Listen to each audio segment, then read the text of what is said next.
ಆತ್ಮೀಯರನ್ನು ಕಳೆದುಕೊಂಡಾಗ ನಮಗೆ ಒಂದು ತುಂಬಾ ದುಃಖ ಆಗ್ತದೆ. ನಾವು ಕೂಡ ಇರಬಾರ್ದು ಅಥವಾ ನಾವು ಕೂಡ ಸತ್ತು ಹೋಗ್ಬೇಕು. ನಮ್ಮ ತಂದೆ ತಾಯಿ ಆಗಿರ್ಬೋದು, ನಮ್ಮ ಅಕ್ಕ ತಂಗಿ ಆಗಿರ್ಬೋದು, ಅಥವಾ ನಮಗೆ ತುಂಬಾ ಗೆಳೆಯ ಆಗಿರ್ಬೋದು, ಅಥವಾ ನಾವು ಪ್ರೀತಿಸಿದವರಾಗಿರ್ಬೋದು, ಅವರ ಆಯುಷ್ಯ ಮುಗಿದ್ಮೇಲೆ ಅವರು ಒಂದು ದೇಹವನ್ನು ಬಿಟ್ಟು ಹೋದಾಗ ಅಥವಾ ಒಂದು ಸತ್ತಾಗ ನಾವು ಏನ್ ಅನ್ಕೊಳ್ತೇವೆ ಅಂದ್ರೆ, ದೇವರು ಯಾಕೆ ಇಷ್ಟು ಕಟುಕ, ಅಥವಾ ದೇವರು ಒಂದು ಜೀವವನ್ನು ಕೊಟ್ಟು ಯಾಕೆ ಕಿತ್ಕೋತಾನೆ ಅನ್ನೋದು ಮಾತುಗಳನ್ನು ನಾವು ತುಂಬಾ ಚೆನ್ನಾಗಿ ಆಡಿರ್ತೇವೆ. ಒಂದು ಕೊಟ್ಟ ಮೇಲೆ ಅದನ್ನು ಮತ್ತೆ ಕಿತ್ಕೊಳ್ಳೋದು ಯಾಕೆ ಅಂತ ಹೇಳಿ ನಾವು ದೇವರನ್ನು ತುಂಬಾ ಬಾರಿ ಅನೇಕ ರೀತಿಯಾಗಿ ಬೈಕೊಳ್ತಾ ಇರ್ತೇವೆ. ಅಂದ್ರೆ ಇಷ್ಟೆಲ್ಲ ಒಳ್ಳೆಯ ಜೋಡಿಗಳಾಗಿರ್ಬೋದು, ಒಂದು 10-14 ವರ್ಷ ಮದುವೆ ಆದ್ಮೇಲೆ ಒಂದು ತೀರಿಕೊಂಡಾಗ ತುಂಬಾ ದುಃಖ ಆಗ್ತದೆ. ಅದು ಯಾರಿಗೂ ಕೂಡ ಒಂದು ನೋವನ್ನು ಸಹಿಸ್ಕೊಳ್ಳಕ್ಕಾಗದಂತಹ ಒಂದು ನೋವುಗಳನ್ನ ನಮ್ಗೆ ಆಗ್ತದೆ. ಹಾಗಿದ್ರೆ ಈ ದೇವರು ಒಂದು ಜೀವ ಕೊಡುದು ಯಾಕೆ, ಕಿತ್ಕೊಳ್ಳೋದು ಯಾಕೆ ಅಂತ ಹೇಳಿ ನಾವು ಕೆಲವು ಬಾರಿ ಒಂದು ದೇವರನ್ನ ತುಂಬಾ ಬೈಕೊಳ್ತೇವೆ. ಹಾಗಿದ್ರೆ ಜೀವ ಮಾತ್ರ ಇಕ್ಕಿದ್ರೆ, ಒಂದು ಮರಣ ಅನ್ನೋದೇ ಇಲ್ಲದಿದ್ರೆ ಒಂದು ಯಾವ ರೀತಿಯಾಗಿ ಇರ್ತಿತ್ತು ಈ ಕಲಿಯುಗ ಅಂತ ಹೇಳಿ, ಅಥವಾ ಒಂದು ಯಾವ ರೀತಿಯಾಗಿ ಯುಗಗಳಿರ್ತಿತ್ತು ಅನ್ನೋದನ್ನ ನಾವು ಒಂದು ಸಾರಿ ಯೋಚನೆ ಮಾಡ್ಬೇಕಿತ್ತು. ಅಷ್ಟೇ ಅಲ್ಲದೆ ಸಾವು ಒಂದು ಬರದೇ ಇರ್ತಿದ್ರೆ ಒಂದು ಯಾವ ರೀತಿಯಾಗಿ ಇರ್ತಿತ್ತು.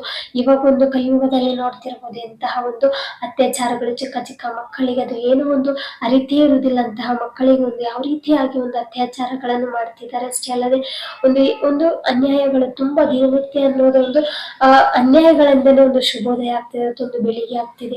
ಎಷ್ಟೊಂದು ಅನ್ಯಾಯಗಳು ಪ್ರತಿನಿತ್ಯ ಕೂಡ ಒಂದು ವಾರ್ತೆಗಳಲ್ಲಾಗಿರ್ಬೋದು, ಟಿವಿಗಳಲ್ಲಾಗಿರ್ಬೋದು, ಎಲ್ಲಿ ನೋಡಿದ್ರೆ ಅಲ್ಲಿ ಕೂಡ ಒಂದು ಕೃತ್ಯಗಳು ನಡೀತಾ ಇರ್ತದೆ. ಇಂತಹ ಒಂದು ಕಲಿಯುಗದಲ್ಲಿ ನಾವಿದ್ದೇವೆ ಅಂದ್ರೆ ನಾವೊಂದು ಯಾವ ರೀತಿಯ ಕೆಟ್ಟ ಮನಸ್ಸು ಅಥವಾ ಯಾವ ರೀತಿಯಾಗಿ ನಮ್ಮ ಒಂದು ಸನಾತನ ಧರ್ಮ ಆಗಿರ್ಬೋದು, ನಮ್ಮ ಸನಾತನ ಒಂದು ಏನು ಹೇಳ್ತದೆ ಅಂದ್ರೆ, ಹೆಣ್ಣನ್ನು ಒಂದು ಗೌರವಿಸಿ ಒಂದು ತಾಯಿಯ ರೂಪದಲ್ಲಿ ನೋಡಿ, ತಾಯಿ ನಿಮಗೆ ಯಾವ ರೀತಿಯಾಗಿ 9 ತಿಂಗಳು ಒಂದು ಕಷ್ಟಪಟ್ಟು ನಿಮ್ಮನ್ನು ಹೆತ್ತು ಹೊತ್ತು ಒಂದು ಸಾಕಿರ್ತಾಳೆ, ಯಾವ ರೀತಿ ನನ್ನ ಮಗು ಒಂದು ಒಳ್ಳೆಯ ಕೀರ್ತಿಯನ್ನು ಗಳಿಸ್ಲಿ ಅಥವಾ ಒಳ್ಳೆಯ ಮಗ ಆಗ್ಲಿ ಅಂತ ಹೇಳಿ ಬೆಳೆಸಿರ್ತಾರೆ. ಹೊತ್ತು ಯಾವುದೇ ಒಂದು ಹೆಣ್ಣನ್ನು ಕೆಟ್ಟ ದೃಷ್ಟಿಯಿಂದ ನೋಡ್ತಾ ಒಂದು ಕಲಿಯುಗದಲ್ಲಿ ನೋಡ್ತಾ ಇದ್ದಾರಲ್ಲ.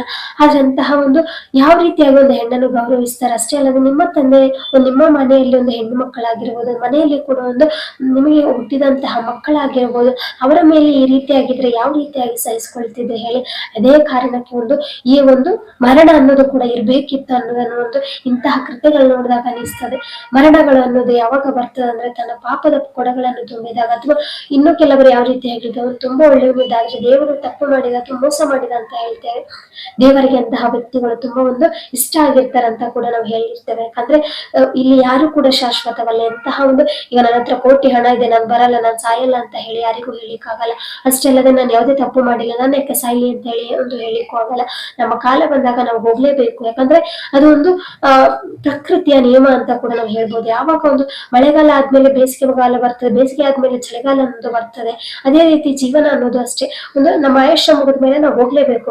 ನಾನು ಶ್ರೀಮಂತ ಇದ್ದೇನೆ, ನಾನು ಮೇಲ್ಜಾತಿಯವನಿದ್ದೇನೆ, ಅಥವಾ ನನ್ನ ಧರ್ಮ ಬೇರೆದು, ಅಥವಾ ನಾನು ಯಾರಿಗೂ ಅನ್ಯಾಯ ಮಾಡಿಲ್ಲ, ಅಥವಾ ನಾನು ಒಳ್ಳೆ ದಾರಿಯಲ್ಲಿ ಇದ್ದೇನೆ, ಅಥವಾ ನನ್ನ ಹತ್ರ ಇಷ್ಟು ಹಣ ಇದೆ, ನನ್ನ ಹತ್ರ ಅಷ್ಟು ಹಣ ಇದೆ, ಅಥವಾ ನನ್ನಲ್ಲಿ ಇಷ್ಟೊಂದು ದೊಡ್ಡ ಕುಟುಂಬ ಇದೆ, ಅಥವಾ ನಾನೊಂದು ಮೇಲ್ವರ್ಗದವನು ಅಂತ ಹೇಳಿದ್ರೆ ದೇವರು ನೆವರ್ ನಮ್ಮನ್ನು ಕರೆದುಕೊಂಡು ಹೋಗಿ. ಶ್ರೀಕೃಷ್ಣರು ಭಗವದ್ಗೀತೆಯಲ್ಲಿ ಯಾವ ರೀತಿ ಉಪದೇಶಗಳನ್ನು ಕೊಟ್ಟಿದ್ದಾರೆ. ಇಂತಹ ಒಂದು ಶ್ಲೋಕ ಕೇಳಿದ್ರೆ ನಮ್ಮ ಜೀವನದಲ್ಲಿ ಒಂದು ಎಷ್ಟೊಂದು ಉಪಯೋಗ ಆಗ್ತದೆ. ಅಷ್ಟೇ ಅಲ್ಲದೆ ನಾವು ಯಾವುದೇ ರೀತಿ ಕುಗ್ಗುದಿಲ್ಲ, ಯಾವುದಕ್ಕೂ ಕೂಡ ಭಯ ಪಡುವುದಿಲ್ಲ, ಹೊರತಾಗಿ ನಾವು ಮುನ್ನುಗ್ಗುತ್ತೇವೆ. ಅಂದ್ರೆ ಈ ಶಾಶ್ವತ ಅನ್ನೋದು ಯಾವುದೂ ಇಲ್ಲ ಅನ್ನೋದನ್ನು ಯಾವಾಗ ನಮಗೆ ಅರಿವಾಗ್ತದೆ, ಆಗ ನಮ್ಮ ಜೀವನದಲ್ಲಿ ಒಳ್ಳೆಯ ದಾರಿ ಆಗಿರ್ಬೋದು, ಒಳ್ಳೆ ಮಟ್ಟಕ್ಕಾಗಿರ್ಬೋದು, ಅಥವಾ ಒಳ್ಳೆ ವ್ಯಕ್ತಿ ಆಗ್ಲಿಕ್ಕೆ ಸಾಧ್ಯ ಅಂತ ನಾವು ಹೇಳ್ಬೋದು. ಯಾಕಂದ್ರೆ ಭಗವದ್ಗೀತೆ ಅನ್ನೋದು ಒಂದು ಸಾಧಾರಣ ವ್ಯಕ್ತಿ, ನೀವು ಮೇಲ್ಜಾತಿಯವನು ಓದು, ಈ ಧರ್ಮದವನೇ ಓದು, ನೀನು ಹಿಂದೂ ಧರ್ಮದವನೇ ಓದ್ಲೇಬೇಕು, ಅಥವಾ ನೀನು ಒಂದು ಅನ್ಯಾಯ ಮಾಡಿದ್ಯಾ, ನೀನು ಭಗವದ್ಗೀತೆ ಓದ್ಬೇಡ ಅಂತ ಹೇಳಿ ಎಲ್ಲೂ ಕೂಡ ಹೇಳಿಲ್ಲ. ಹೊರತಾಗಿ ನಿನಗೆ ಒಂದು ಪರಿವರ್ತನೆ ಅನ್ನೋದು ನಿನಗೆ ಕಾಲಾವಕಾಶ ಕೊಟ್ಟಾಗ ನೀನು ಪರಿವರ್ತನೆ ಆಗ್ಲೇಬೇಕು. ಪರಿವರ್ತನೆ ಆಗ್ಲಿಲ್ಲ ಅಂದ್ರೆ ನಾಶ ಆಗ್ತೀಯ.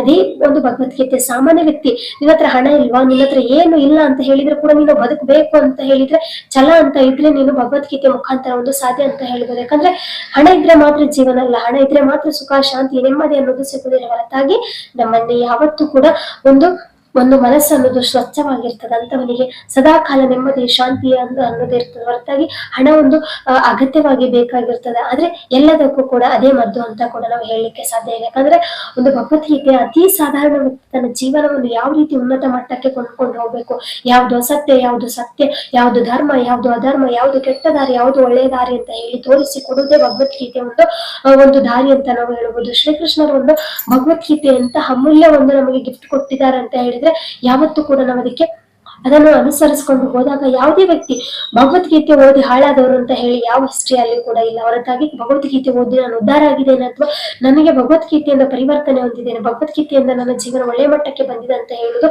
ತುಂಬಾ ಹಲವಾರು ರೀತಿಯ ಉದಾಹರಣೆಗಳಿವೆ. ಹೊರತಾಗಿ ಭಗವದ್ಗೀತೆ ಓದಿ ನಾನು ಕೆಟ್ಟವನಾಗಿನೆ ಅಂತ ಯಾವ ಒಬ್ಬ ವ್ಯಕ್ತಿಯು ಕೂಡ ಒಂದು ಸಾಧ್ಯ.